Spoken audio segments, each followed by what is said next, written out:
Hello mayam ngasi ai noiga favorite ai gi hair mask kama noiga share tawgani sigi hair mask se at least hapta da mutang do ta ju ai tai na bonai ai gi samje chemical yam use tawmandana yamna damage oi aduga mi ju mana chap chap tingaga laiti yamna phagali do si hair mask se he season na loiga samje chap tingaga yamna naturally smooth orga shine ama pi aduna yamna nungai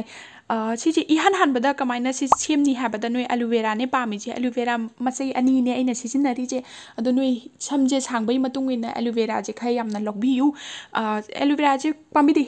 hek pa loiraga mini nimpu tang wata ju yung khalaga thambiu magi hangapan masu ma mahi ma tholok pado du pura thon bi he loiraga noi adum aina clean tawri ju mana adum clean tawbiu clean taw loiraga maku ji khoktala masung kakera ju kakpiu natraga sumana aina khetli ju mana kera ju khetpiu aloe vera je 99% ising ni aduga 1% mineral ni magi 1% mineral manung jina amino acid yawi vitamin yawi aduga mayama ma essential nutrient je akoi hair growth ta aduga samje kalhan bai da makta magi makhong de kalhan bai da makta yamna mating yamna tawi duga natural conditioning pi dandruff tawbada ju yamna mating tawi ko khaga jab khotbada ju loina ba phali sigi aloe vera je kap ama ni thui je kap ama manung ji da kap ama pha tabi yubi thau ne aina hapi je yubi thau gi ju kana bam yam lei magi fatty acid se akoi hair growth ta yamna kanai adu hair shine yamna kanai sigi manung ji da vitamin E capsule gi oil vitamin E capsule ani gi oil ni aina hapi je siji mixture je phajana mix grind tawbiraga noi gi sigi page se sumaina tawgani ado siji hauje je sumaina tawri je kaino je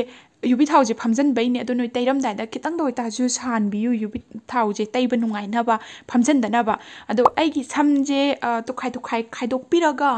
kitang makhong degi na maton buk se haipetang massage tawbiraga phajana overall samjida noina phajana taibiu sigi hair mask se ahanna khatang sijina ba yai laite sigi oil je noina angang chahi ahum phara adi chahi mari phara adi adum sijina ba yare nupa oigera nupi oigera nungsa da yam sana mandana samda maksan ba khotpa tawba santhi machu ga change ga haibado adu du loina ba phana ba samda shine ma pina ba angang na chutum sijina ba yai ahanna chutum sijina ba yai he taiba loiraga noi massage tawbiu minute ani minute ahum natraga mari muk massage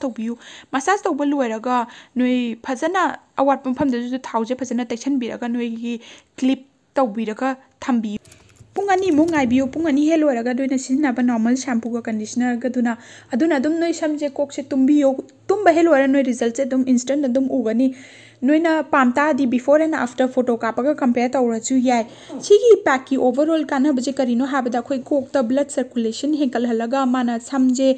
hena growth holi aduga plus mana samje makhong di kal halaga samken ba khotpa chu loina phali mana samda shine ma pi smooth texture ma pi akhoi gi kokka samgada hydration am pi yamna rich antioxidant oi sije aduga plus dandruff leiba ko khaga jaba khotpa ta chu loina ba phali